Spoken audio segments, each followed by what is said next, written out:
Okay, today's activity, the purpose was to showcase an iconic vehicle, the Mahindra.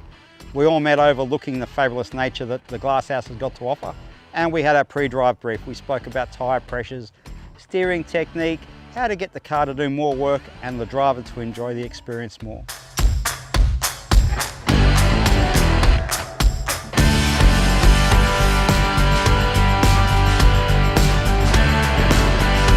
Yep, we get you stuck. And the whole idea of getting you stuck is to teach you A, how not to get stuck, but B, how to recover when things don't quite go to plan.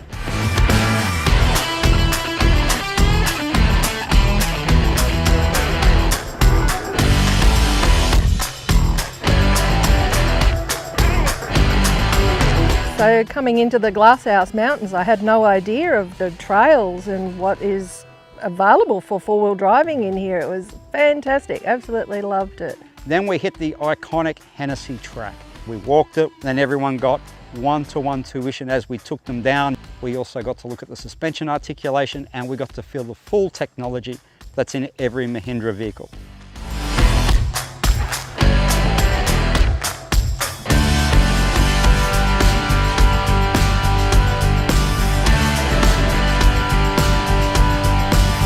Definitely recommend doing the training and coming in and having a go on all the trails. Yeah, don't be afraid and do the training so that you know how to get through these hard spots. And they're not that hard. They're not that scary. Like I was petrified, but now I know. Yeah. Join us and Mahindra on the next Mahindra Rise adventure by contacting a Mahindra dealer on www.mahindra.com.au.